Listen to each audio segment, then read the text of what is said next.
안녕하세요. 저는 위에과 1학년 과제협세조의 홍정원입니다. 제가 리뷰할 논문의 제목은 Clinical Study Evaluating the Efficacy of Ivermectin in COVID-19 Treatment, a Randomized Controlled Study입니다. 목차는 다음과 같습니다. 논문 소개, 논문 선정 배경, Method, Results, Discussion 순으로 발표하도록 하겠습니다. 우선 논문 소개부터 하겠습니다. 논문의 제목은 한글로 COVID-19 치료에 이버맥틴의 효능을 평가하는 임상연구입니다. 출간일은 2021년 6월 7일이고 학술지는 Journal of Medical Virology입니다. 임팩트 팩터는 8.18입니다. 다음은 본격적인 논문 리뷰에 앞서 논문 선정 배경에 대해 말씀드리겠습니다. 코로나19는 전 세계에 전파한 심각한 급성호흡기 증상을 일으키는 전염병입니다. 2019년 11월부터 현재까지 2억 명 이상이 코로나19에 전염되었고 그 숫자는 더 늘어날 것으로 보입니다. 다행히 코로나19 백신이 개발되어서 여러 나라에서 코로나 예방 접종이 실행되고 있지만 최근에 해외에서는 엔티백신이라고 불려 백신 및 예방 접종을 해로이 보고 이에 반대하는 사회적 운동이 시작됐습니다.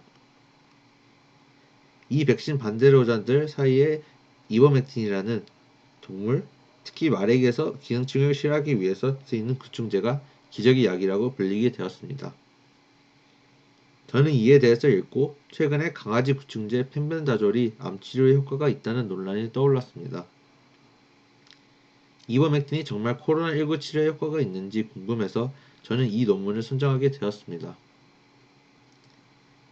이 논문의 1차 결과 지표는 이버맥틴 복용 후 코로나19 환자의 생사에 유의미한 차이가 있는지 확인하는 것이고 2차 결과 지표는 환자가 입원해야 하는 기한, 기계적 환기의 필요성, 그리고 이버맥틴의 안전성입니다.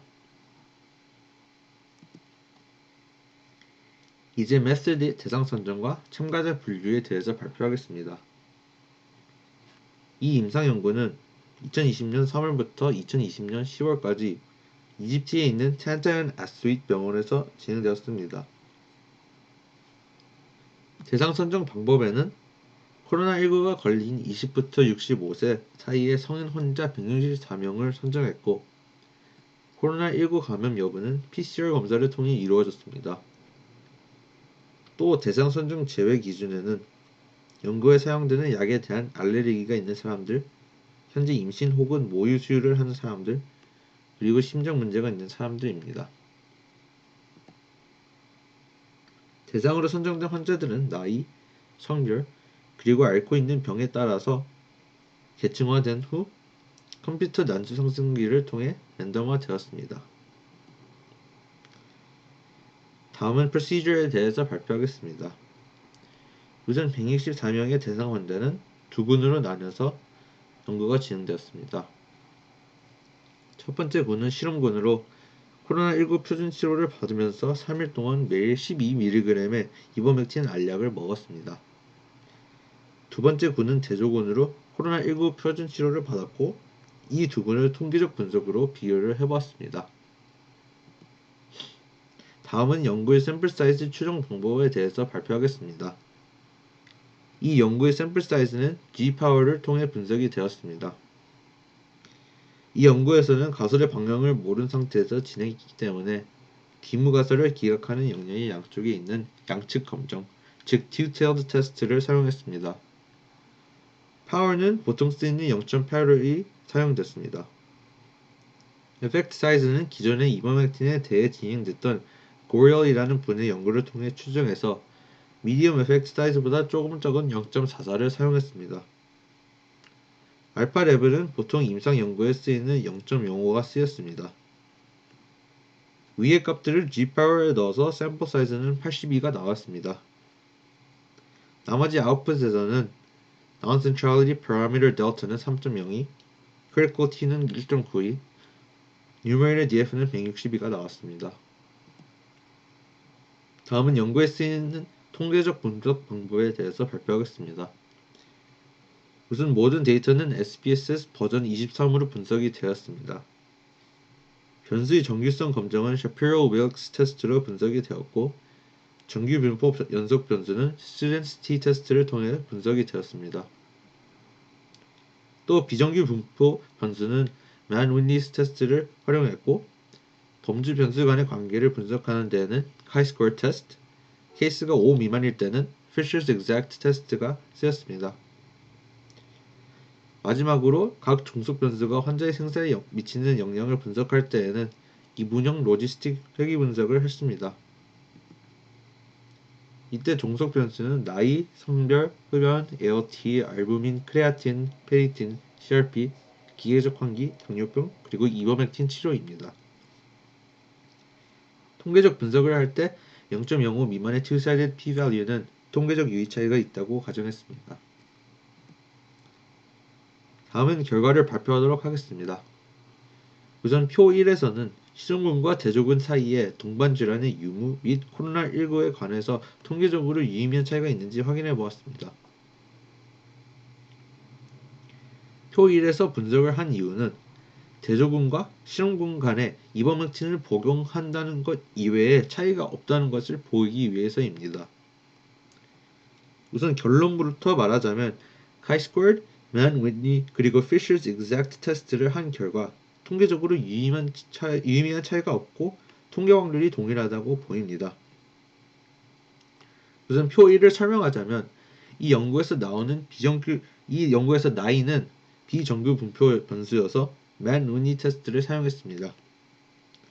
맨-윈니 테스트는 두 집단의 데이터가 정규성을 만족하지 못해서 보통 T 검정으로 분석하지 못할 때 두 집단의 분포가 통계적으로 동일하는지 확인하는 분석입니다. 맨-윈니는 보통 집단의 표본수가 30 미만일 때 사용되는데 이 연구에서는 표본수가 30 이상임에도 두 집단의 나이에 대한 데이터가 정규성을 만족하지 못해서 맨-윈니 테스트를 사용했습니다. 그 다음으로 팔로르, 사이오니시스는 각각 케이스 수가 5 미만이어서 Fisher's Exact 테스트를 쓰고 나머지는 카이-스퀘어드로 분석을 했습니다. 카이-스퀘어드는 보통 적합도 검정, 독립성 검정, 그리고 동질성 검정에 쓰이는데 이 경우에는 각 병의 변수를 보고 실험군과 대조군의 동질성을 비교하기 위해서 표본을 추출하고 질병이 있는지 없는지를 조사한 것입니다. 즉, 각 군이 특정한 질병을 가지고 있는지 빈도를 알아보고 서로 확률 분포가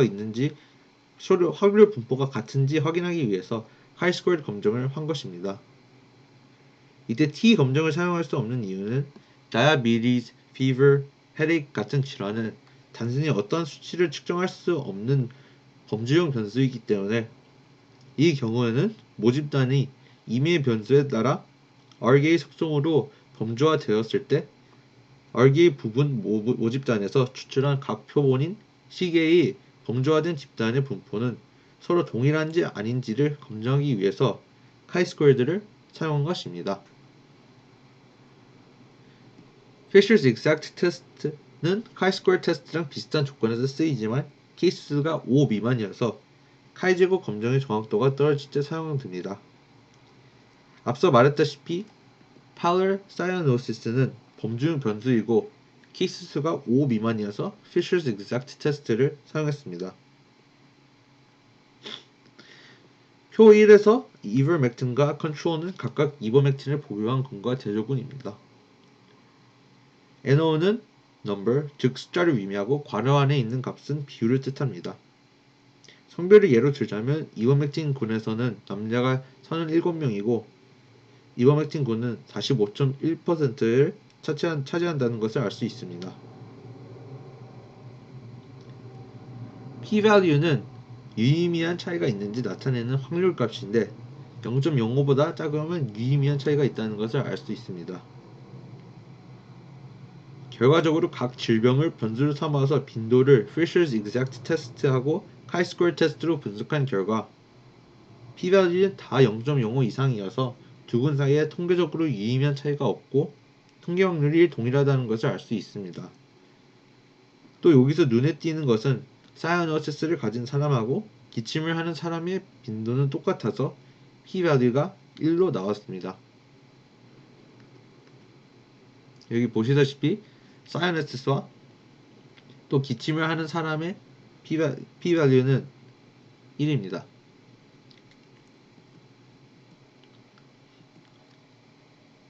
다음으로 표 2에서는 실험군과 대조군 사이에 환자에 입원해야 하는 기간, 기계적 환기의 필요성, 그리고 한 달 이내에 생사에 통계적으로 유의미한 차이가 있는지 확인해 봤습니다. 이 표에서는 이 연구의 1차 결과 지표와 2차 지표를 보여주고 이버맥틴의 복용이 어떠한 영향을 미쳤는지 보여주기 위한 표입니다. 표 1과 마찬가지로 특정한 변수를 상대로 대조군과 실험군의 확률 분포가 같은지 확인해 보았습니다. 이번 기간은 비정규 분포를 보여서 맨 윗니를 통해서 분석을 했고 기계적 환기의 필요성과 생사 여부는 임의의 변수에 따라 범주화시켜서 빈도로 밖에 못 나타내고 케이스 수가 5 미만이어서 Fisher's Exact 테스트를 사용했습니다. 전반적으로 실험군, 즉 이버맥틴을 복용한 군이 입원 기간이 더 짧다는 결과가 나왔지만 통계적으로는 p-value가 0.05 이상이어서 무의미하다는 결과가 나왔습니다. 다른 변수도 p-value가 0.05 이상이어서 통계적으로 유의미한 차이가 없었습니다. 또 기계적 환기가 필요한 사람의 수와 죽은 사람의 수 역시 빈도가 거의 똑같고 통계 확률이 같아서 p-value가 1입니다. 마지막으로 표 3에서는 각 종속 변수가 환자의 생사에 미치는 영향에 대한 단별량, 이분형 로지스틱 회귀 분석을 했습니다. 이 표에서는 각 변수가 환자의 생사에 얼마나 큰 영향을 미치는지 보여주는 표입니다. 이 표를 우선 설명하자면 앞서 설명했다시피 p-value는 유의미한 차이가 있는지 나타내주는 값이고 0.05 미만인 경우 유의미한 결과가 있다는 것을 알 수 있습니다. OR, 즉 odds ratio는 어떤 사건이 일어날 가능성인데 이 표에서는 어떤 위험 인자를 갖고 있는 사람이 사망할 확률을 나타내는 것입니다. 옆에 CI, 즉 confidence interval는 OR 값에 따라 모수가 실제로 포함될 것으로 예측되는 범위이고 95%는 보통 쓰이는 신뢰 구간, 즉 신뢰 구간의 모집단위 실제 평균값이 포함될 확률입니다.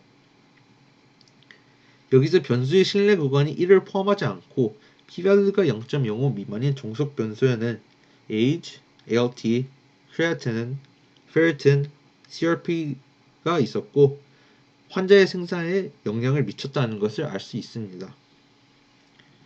여기서 또 눈에 띄는 것은 creatine의 OR value인데요. creatinine OR value는 보이다시피 226.346으로 유난히 높고 이 모집단에서는 생사와 크레아티닌과 강한 연관성이 있다는 것을 알 수 있습니다.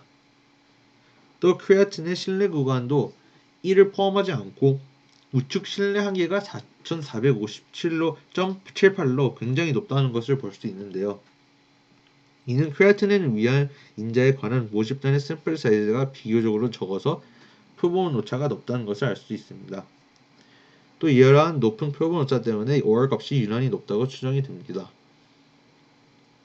반면에 연구의 주요 초점인 이버맥틴은 p-value가 0.7이고 OR 값도 0.741로 유난히 연관성을 안 보였고 또 신뢰 구간에 1도 포함되었기 때문에 통계적으로 무의미했고 코로나19 환자의 생사랑 관련이 없었다는 것을 알 수 있습니다. 즉 이버맥틴의 복용은 코로나19의 치료에 도움을 주지 않았다는 것을 보여줍니다.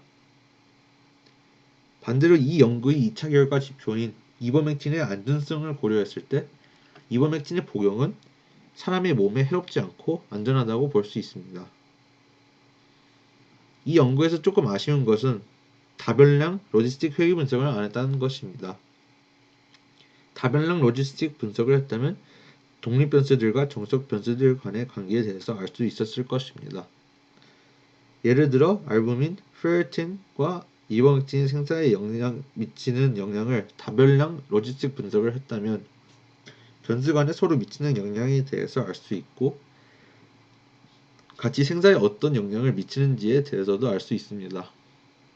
따라서 이 논문은 비교적으로 수준이 떨어진다고도 볼 수 있습니다. 다음은 결과를 고찰해 보겠습니다. 이 연구의 목적은 COVID-19 치료의 이버맥틴의 효능과 안전성을 확인하는 것이었습니다. 연구 결과, 특히 표 2와 표 3에 의하면 실험군과 대조군 간의 차이는 통계적으로 무의미하고 이버맥틴의 복용은 코로나19 환자의 생사와 치료에 효과가 없다는 것을 알 수 있습니다. 또 이버맥틴의 복용은 몸에 해롭지 않다는 것을 보였습니다. 단, 통계적으로 유의미한 차이는 없었지만 이버맥틴이 입원 기간을 줄이는 경향을 관찰할 수 있었습니다. 이는 이버맥틴이 염증성 사이토카인을 억제해서 사이토카인 폭풍을 줄이기 때문이라고 생각이 듭니다. 또 이 논문에서는 다별량 분석을 하지 않아 수준이 다소 떨어진다고 생각이 됩니다. 마지막으로 몇 가지 한계점에 관해서 얘기해 보겠습니다. 우선 앞서 말씀해드렸듯이 이 논문에서는 다분량 로지스틱 분석을 안 했기 때문에 나이, ALT, 크레아틴인, 페르틴, CRP는 환자의 생사에 유의미한 영향을 미쳤고 이버맥틴은 p-value가 0.70으로 통계적으로 무의미하다는 결과가 나왔어도 변수 간에 서로 미친 영향에 대해서 알 수 없고 예를 들어 이버맥틴이 위의 종속 변수에 영향을 미쳐 유의미한 차이를 생기게 한 것일 수도 있습니다. 또한 환자들이 복용한 이버맥틴의 양이 너무 적을 수도 있습니다. 단, 복용량을 늘리면 lethal dose, 즉 치사량에 가까워질 수도 있습니다. 또 연구는 개발도상국인 이집트에서 이루어져서 자원 부족 등의 현관적 요인이 이버맥틴보다 더 큰 영향을 끼쳤을 수도 있습니다. 마지막으로 이 연구는 플라시보군이 없었다는 것도 제한 요인이 되었습니다. 이러한 제한 요인 때문에 이 논문과 연구는 다소 신뢰가 떨어진다고 할 수 있습니다. 감사합니다.